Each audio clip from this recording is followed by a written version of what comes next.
بسم اللہ الرحمن الرحیم الحمد للہ رب العالمین والصلاة والسلام علی سید الانبیاء والمرسلین وعلی آلہ واصحابہ اجمعین۔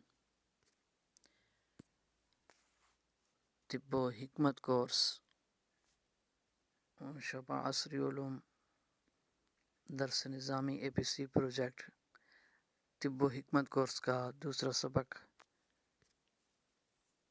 آج کے سبق میں ہم سب سے پہلے تقسیم مخلوق بلحاظ تخلیق یہ پڑھیں گے، یعنی تخلیق کے لحاظ سے مخلوق کی تقسیم۔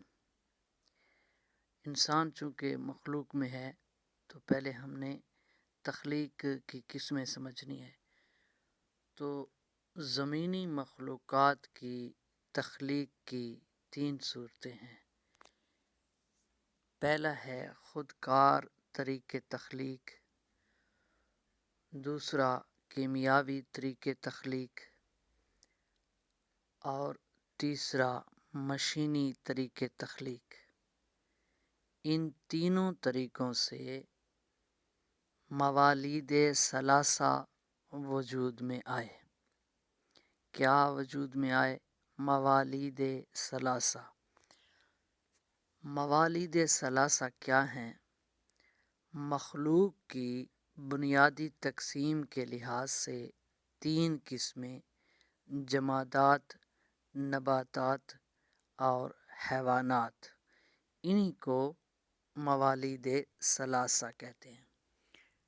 یہ حکمت میں جب بھی موالید ثلاثہ آئے تو ان سے مراد یہی 3 ہیں: جمادات، نباتات اور حیوانات۔ تو اب یہ بھی قدرے مشکل لفظ ہیں، جمادات، حیوانات، نباتات، ان کی بھی تعریف الگ الگ کرتے ہیں۔ جمادات کی تعریف۔ جمادات کیا چیز ہے؟ جمادات سے مراد روئے زمین کی ایسی چیزیں جن میں روح نہیں ہوتی، اور اس میں سے بیشتر کا مطلب یعنی بہت سی چیزوں کا مطلب، بہت سے جمادات کا مطلب پتھروں اور معدنیات سے ہوتا ہے۔ جمادات سے عموماً مراد جو ہے وہ پہاڑ اور دیگر معدنیات، چاندی، سونا، ہیرا وغیرہ لیا جاتا ہے۔ جمادات وہ ہیں کہ جو قدرتی ترکیب سے مرکب ہیں، اور جمادات میں بھی حیوانات و نباتات والا قانون فطرت کام کر رہا ہے۔ یعنی یہ چونکہ مخلوق تو ہیں، اس لیے باقی 2 قسموں کی طرح قانون فطرت کے تحت ہیں، قانون فطرت سے باہر نہیں ہیں جمادات بھی۔ تو جمادات کی تخلیق خودکار طریقے تخلیق کہلاتی ہے۔ جو پہلی قسم آپ کو بتائی گئی تخلیق کی، خودکار طریقے تخلیق، جمادات کی جو تخلیق ہے وہ خودکار طریقے تخلیق کہلاتی ہے۔ اس کے بعد ہے نباتات کی تعریف۔ تو نباتات وہ چیزیں ہیں جو زمین سے اگتی ہیں، جیسے گھاس، جڑی بوٹیاں، پودے، سبزیاں، ترکاریاں۔ نیز نباتات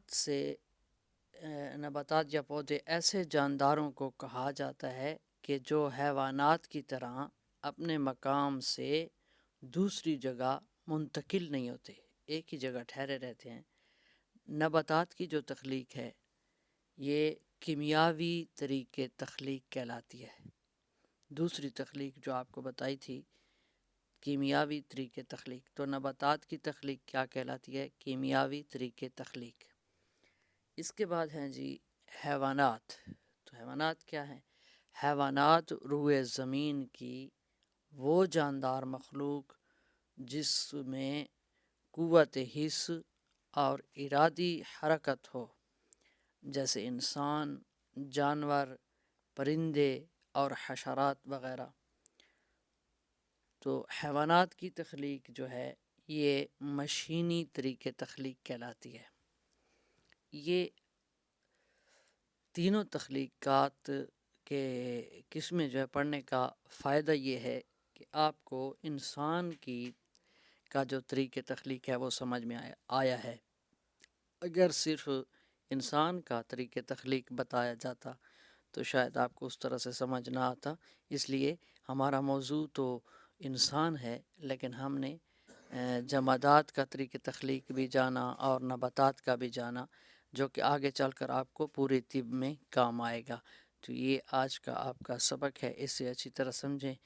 اور یہ ابتدائی اسباق جو ہوتے ہیں یا جتنے بھی کوئی چیز کی کوئی علم پڑھا جائے، اس کے کسی ایک لفظ کی بھی سمجھ نہ آئے تو وہ بھی پوچھ لیا کیجئے، کیونکہ بعد کے اسباق کی پھر آپ کو سمجھ نہیں آئے گی۔ السلام علیکم ورحمۃ اللہ وبرکاتہ۔